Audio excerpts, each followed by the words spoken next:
আরও কাছে আসতে পরিষ্কার শুনতে পেলাম শম্ভুদা বলছে, মা আস্তে, একটু আস্তে, তুমি অনেক তাড়াতাড়ি করছো, এরকম চললে তো সমস্যা হবে। সোমা কাকিমা বলছে, জোরে কথা বলিস না বাবা, উঠে পড়বে, মুখটা এদিকে রাখ। জানালা ফাঁকা দিয়ে দেখার চেষ্টা করলাম, স্পষ্ট দেখতে পেলাম দুজনকে।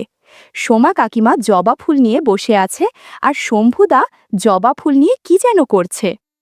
আমার নাম সৌগত ঘোষ, 18 বছর বয়স, সবেমাত্র উচ্চ মাধ্যমিক পরীক্ষা দিয়েছি, রেজাল্ট এখনো পর্যন্ত বেরোয়নি।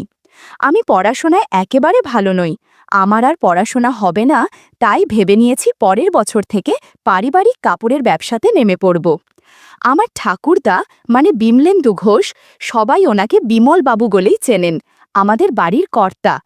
এত বড় ব্যবসাটা ওনারই, গ্রামে ওনার খুব নামডাক রয়েছে, খুব গম্ভীর আর নিয়ম শৃঙ্খলা পরায়ণ মানুষ। ছোটবেলায় খুব দরিদ্রতা দেখেছেন, তাই কোনো কিছু নষ্ট করা বা বাদ দিয়ে দেওয়াটাকে পছন্দ করেন না।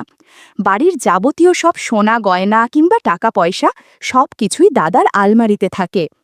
আমরা সব নাতি নাতনিরা ঠাকুরদাকে দাদা বলেই ডাকি। এক কথায় দাদার পারমিশন ছাড়া বাড়িতে একটা পাতাও বাড়ে না।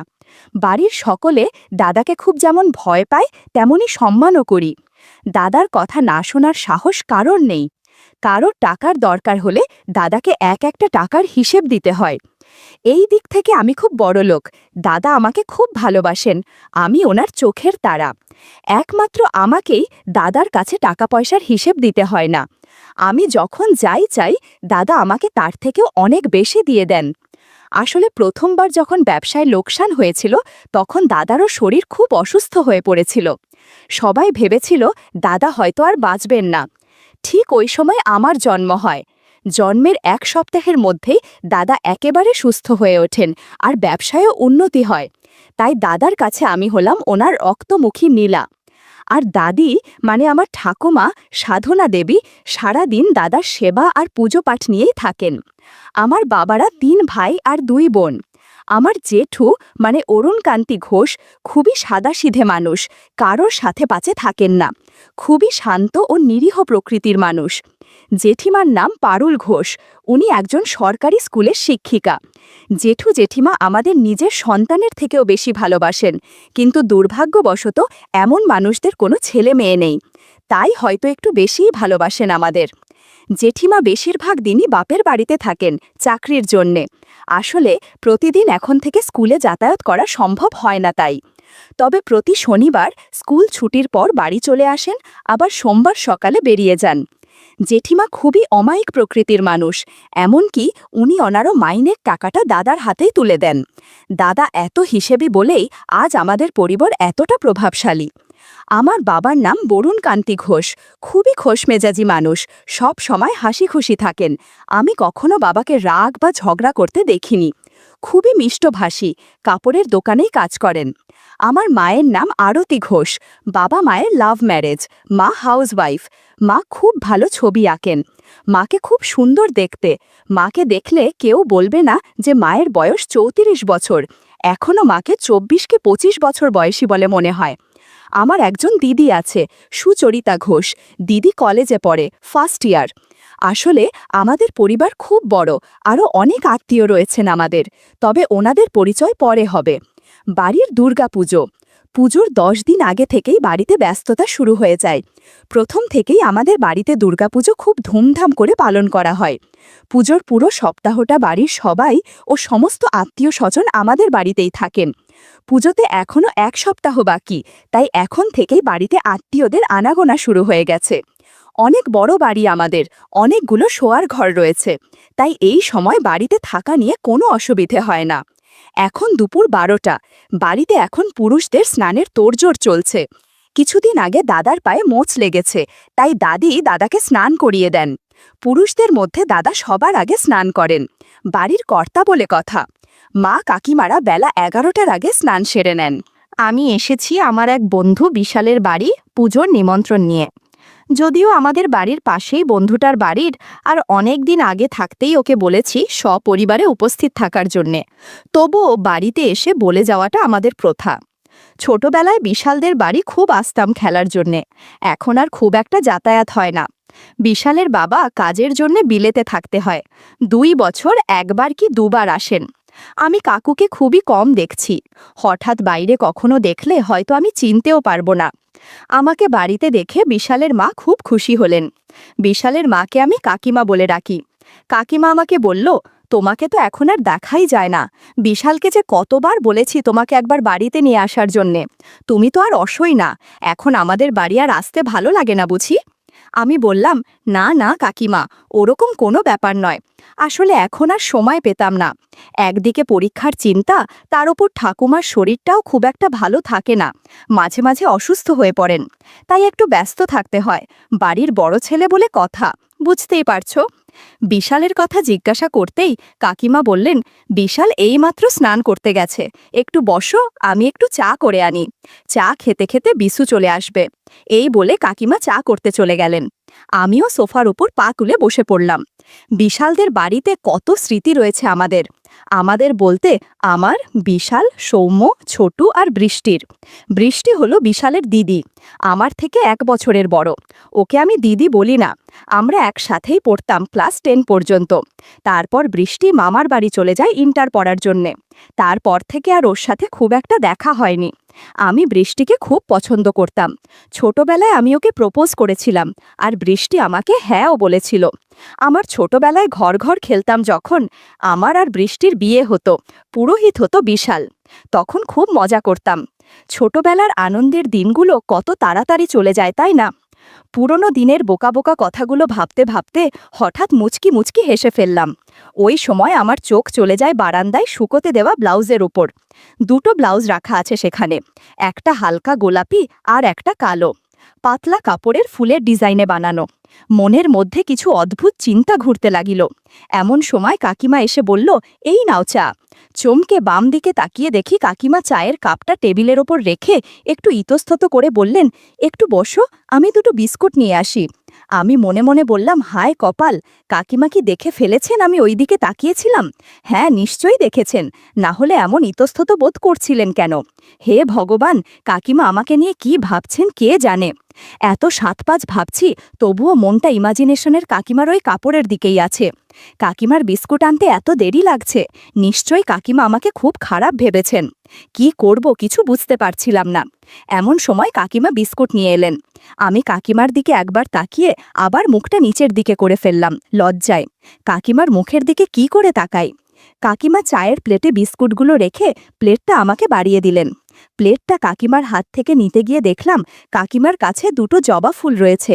আমার চোখটা চলে গেল কাকিমার জবা ফুলের দিকে। কি সুন্দর দেখতে ফুলগুলো। কাকিমা একটা আকাশি রঙের শাড়ি আর কালো রঙের একটা ব্লাউজ পরেছিলেন। কাকিমা খুব ফর্সা, যার কারণে কাকিমাকে খুব মানিয়েছে এই পোশাকে। জবা ফুলগুলো আকর্ষণীয় ও খুব সতেজ মনে হচ্ছে। শুধু মনে হচ্ছিল জবা ফুলগুলো স্পর্শ করে দেখলে ভালো লাগবে। একবার যদি সুগন্ধ নেওয়া যেত তাহলে ভালো হতো। এদিকে লক্ষ্য করলাম কাকিমার চুলে শ্যাম্পু করেছে আর কিছুটা অগোছালো হয়ে আছেন, আর এভাবেই আমার সামনে একটা চেয়ারে বসে পড়লেন। আমি চায়ে চুমুক দিয়ে এখন ওখান দেখছি, মূলত কাকিমার দিকে না তাকানোর চেষ্টা করছি। কিছুক্ষণ সবাই চুপ। নীরবতা ভেঙে কাকিমাই বললেন, আচ্ছা, তোমার ঠাকুরদা কেমন আছেন? শুনেছিলাম নাকি ওনার পায়ে চোট লেগেছিল। এখন পা কেমন আছে? ডাক্তার দেখিয়েছিলেন নাকি? বললাম, তুমি তো জানোই দাদা ডাক্তার দেখাতে পছন্দ করেন না। হাড় ভাঙেনি, সিঁড়ি দিয়ে নামার সময় পায়ে একটু মোচ লেগেছিল, ফুলে গেছে, হাঁটাচলা করতে একটু অসুবিধে হয়, আর কিছু না।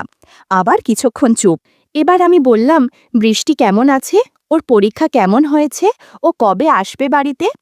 কাকিমা বলল, বৃষ্টি ভালো আছে, বলছে তো ওর পরীক্ষা ভালোই হয়েছে। তারপর কি হয় কি জানি।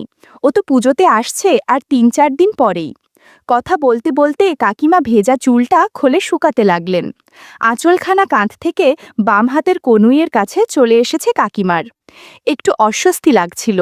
কাকিমা কপালে লাল টিপ, চোখে হালকা কাজল পরেছেন। আলতো নিচু করা মুখের ওই মুচকি হাসি আর তির্যক চাউনি আমাকে ভাষাহীন করে ফেলে মুহূর্তের জন্যে। সত্যি, কাকিমাকে আমার অপরূপ সুন্দরী লাগতে শুরু করেছিল ওই মুহূর্তে। আমি বোকার মতো করে কাকিমার দিকে তাকিয়ে রয়েছিলাম। কি বলবো বুঝতে পারছি না। খামখেয়ালিভাবে বারান্দার ওই শুকতে দেয়া ব্লাউজগুলোর দিকে আবার তাকিয়ে ফেলি। কাকিমাও আমার তাকানো অনুসরণ করে বারান্দার দিকে তাকিয়ে বলেন, আচ্ছা বুঝেছি, বলেই কাকিমা মুচকি হেসে ফেলেন। আমি কাকিমার দিকে তাকিয়ে আবার লজ্জা পেয়ে যাই। তবে কাকিমার হাসি দেখে এটুকু বুঝতে পারি যে কাকিমা আর যাই হোক আমার ওপর রাগ করেননি। আমি এতক্ষণ মাথা নিচু করেই বসেছিলাম। এবার কাকিমার দিকে তাকালাম। যা দেখলাম তা হয়তো স্বপ্নেও দেখতে পেতাম না। কাকিমা আমার দিকে কিছুটা এগিয়ে এসেছেন। আমি শুধু মুচকি হাসলাম, কিছু উত্তর দিলাম না। কাকিমার মুখের দিকে তাকালাম। কাকিমা আমার দিকে সন্দেহের দৃষ্টিতে তাকিয়েছিলেন, তারপর একটু হেসে ফেললেন। বুঝলাম প্রশংসাটা কাকিমার ভালো লেগেছে। শাড়ির আঁচলটা এবার ঠিক করে নিয়ে আমার পাশে এসে বসলেন আর বললেন, তোমরা কত তাড়াতাড়ি বড় হয়ে গেলে বুঝতেই পারলাম না। আমার চোখ জবা ফুলের দিকেই রয়েছে। কাকিমা হেসে বললেন, দুষ্টু কথা অনেক হয়েছে, এবার চাটা খাও, ঠান্ডা হয়ে যাবে তো। এই বলে দাঁড়িয়ে পড়লেন। কিছু আগে ভেতর থেকে একটা শব্দ পাচ্ছিলাম। এবার বুঝলাম বিশাল স্নান সেরে বেরিয়ে এসেছে। বিশাল বলল, মা, ওকে খাবার না খাইয়ে পাঠাবে না, আমি কাপড়টা ছেড়ে আসি। এই বলে বিশাল ওপরে চলে গেল। কাকিমা আমার দিকে তাকিয়ে হাসতে হাসতে বলেন, খেয়ে যেও, বাকি কথা পরে হবে। কাকিমা রান্নাঘরে চলে যান খাবার বাড়তে। খাওয়া দাওয়া করে বাড়ি চলে আসি। পঞ্চমীতে বিশালরা আমাদের বাড়ি আসবে। কাকিমার সাথে এই ব্যাপারে একটু গভীর কথা বলা যাবে। খুব উত্তেজিত আমি। বিকাল 4টে বাজে। আজকে আবার পুজোর কেনাকাটা করতেও তো যেতে হবে।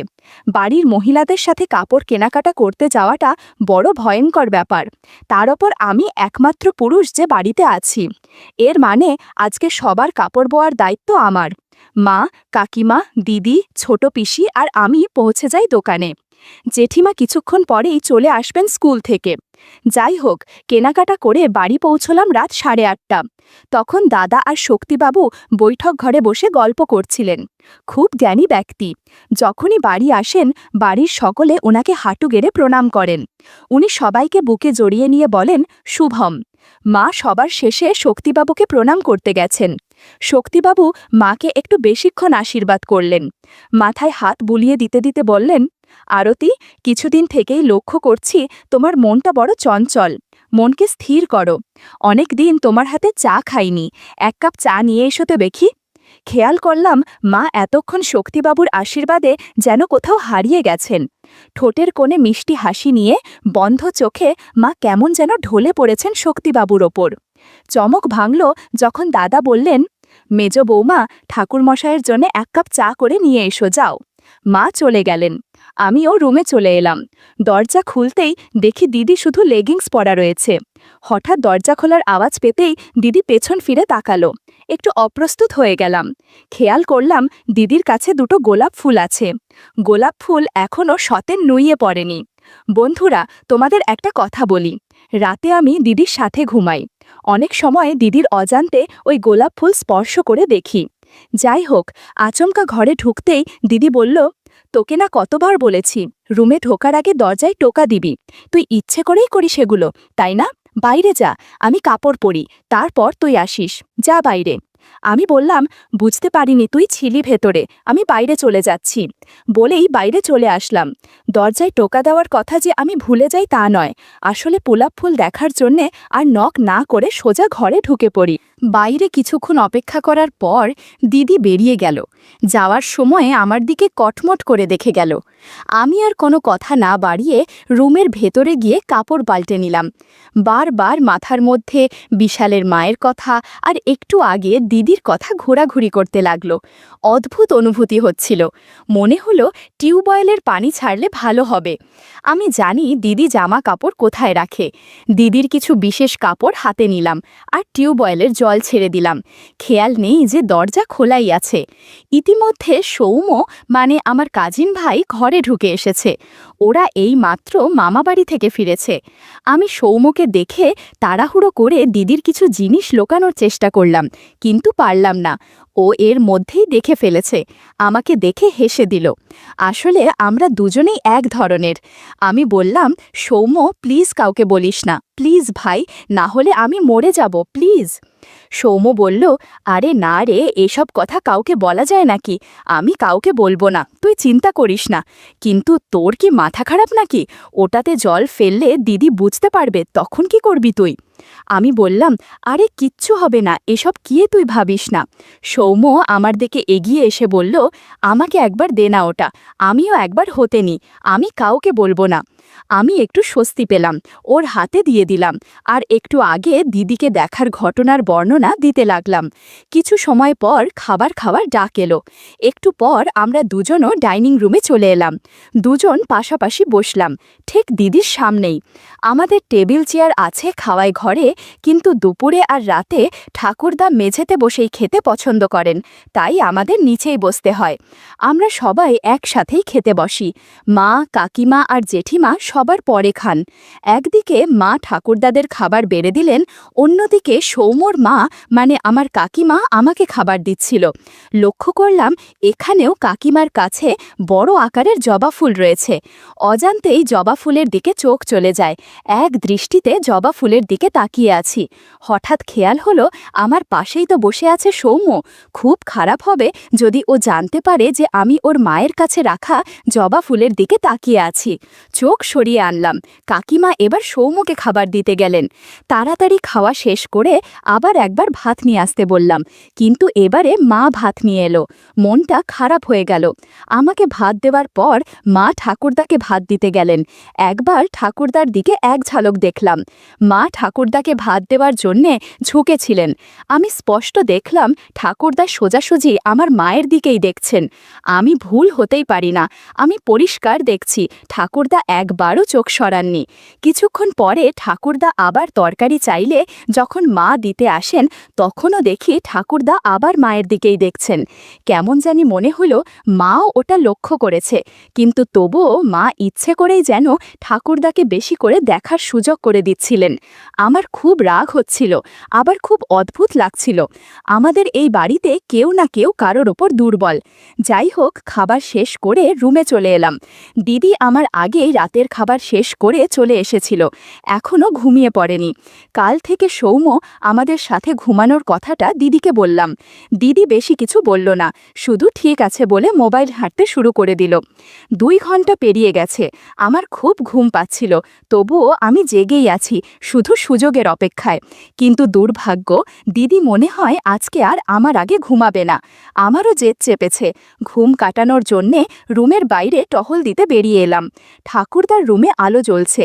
এখন ঠাকুমা ঠাকুরদার হাতে পায়ে তেল দিয়ে মালিশ করছে। বাবা আর মা ঘুমিয়ে পড়েছে। রুমের আলো বন্ধ, কোনো সাড়া নেই। বাড়ির প্রায় সবাই ঘুমিয়ে পড়েছে। বারান্দায় এসে দাঁড়ালাম। সামনে শম্ভুদার রুমে আলো জ্বলছে মনে হয়। ভরত কাকু, সোমা কাকিমা আর শম্ভুদা আমাদের বাড়ির সামনের গেস্ট হাউসে থাকেন। শম্ভুদা প্রতিদিনই অনেক রাত পর্যন্ত জেগে থাকে। বাড়িতে মনে হয় সবার শেষেই শম্ভুদা ঘুমাতে যায়। ভাবলাম দিদির ঘুমাতে ঘুমাতে আমি শম্ভুদার সাথে একটু গল্প করে আসি। এদিকে ভরত কাকুর নাক ডাকার আওয়াজ পেলাম। অঘোর ঘুমে মগ্ন আছে। ভরত কাকু খুব জোরে নাক ডাকে। আমাদের বাড়ি থেকেও ওনার নাক ডাকার আওয়াজ শোনা যায়। শম্ভুদার রুমের কাছাকাছি এসে পৌঁছাতে ফিসফিস করে কথা বলার আওয়াজ শুনতে পেলাম। শম্ভুদা আর সোমা কাকিমা কথা বলছে। আরও কাছে আসতে পরিষ্কার শুনতে পেলাম। শম্ভুদা বলছে, মা আস্তে, একটু আস্তে, তুমি অনেক তাড়াতাড়ি করছো, এরকম চললে তো সমস্যা হবে। সোমা কাকিমা বলছে, জোরে কথা বলিস না, বাবা উঠে পড়বে, মুখটা এদিকে রাখ। জানালা ফাঁকা দিয়ে দেখার চেষ্টা করলাম। স্পষ্ট দেখতে পেলাম দুজনকে। সোমা কাকিমা জবা ফুল নিয়ে বসে আছে, আর শম্ভুদা জবা ফুল নিয়ে কী যেন করছে। এদিকে সোমা কাকিমা শম্ভুদার থেকে একটা লাঠি নিয়ে অদ্ভুত আচরণ করছে। একটু পর লাঠি নিয়ে ইঁদুরের ঘরে দিয়ে দিল। আমি শুধু অবাক হয়ে দেখছিলাম তারা কি করে। মনে হচ্ছিল তাদের গিয়ে সাহায্য করি, কিন্তু গেলাম না, ওভাবেই দাঁড়িয়ে রইলাম। মনে সাহস জুগিয়ে দরজার সামনে টোকা দিলাম। সাথে সাথেই ভেতর থেকে ধরপড় করার আওয়াজ শুনতে পেলাম। বুঝতে পারছি সোমা কাকিমা তাড়াতাড়ি ঘর গোছানোর চেষ্টা করছে। শম্ভুদা জিজ্ঞাসা করল, কে বাইরে? আমি বললাম, শম্ভুদা, আমি গো শম্ভু। শম্ভুদা বলল, এত রাতে এখানে কি করছিস? আমি বললাম, শম্ভুদা, আমি সব জানি, তুমি আর সোমা কাকিমা কি করছো, দরজাটা খোল না প্লিজ। কিছুক্ষণ একটু চুপ থাকার পর সোমা কাকিমা দরজাটা খুলে দিলেন। আমি ভেতরে ঢুকে এলাম। দরজাটা বন্ধ করে দিলেন আবার। সোমা কাকিমা শুধু শাড়ি জড়িয়ে আছেন। শম্ভুদা গায়ে চাদর ঢাকা দিয়ে শুয়ে আছে। সোমা কাকিমা ফিসফিস করে বললেন, আস্তে কথা বলো, না হলে তোমার ভরত কাকু উঠে পড়বেন। আমি বললাম, আমি তোমাদের সাহায্য করার জন্য এসেছি, প্লিজ আমাকে ফিরিয়ে দিও না। সোমা কাকিমা বলল, ঠিক আছে, তুইও আমাকে সাহায্য কর, একা কাজ করে পেরে উঠছি না। এরপর সাহায্য করতে শুরু করলাম। বন্ধুরা, ইউটিউবের কড়া নিয়মের কারণে এসব ঘটনা সরাসরি বলা যাচ্ছে না। তোমরা কমেন্টে দেয়া লিঙ্ক থেকে আমার ওয়েবসাইট ভিজিট করো, সেখানে একদম মনের মতো গল্প দেয়া আছে যেগুলো ইউটিউবে পাওয়া যায় না। ঘণ্টাখানেক পর সবাই ক্লান্ত, গোছানো ঘরটা কেমন অগোছালো হয়ে গেছে। একটু পর সোমা কাকিমা আমাকে বাড়ি ফিরে যাওয়ার জন্য বললেন, না হলে সবাই সন্দেহ করতে পারে। আমিও তাড়াতাড়ি ঘরে চলে এলাম। বারান্দার কাছে এসে দেখলাম শম্ভুদার রুমের আলো বন্ধ হয়ে গেছে। আমিও রুমে ঢুকে ঘুমিয়ে পড়লাম। আমাদের এই একান্নবর্তী পরিবারে এরকম ঘটনা হওয়ার হামেশাই ঘটত, যা কেউ বুঝত না।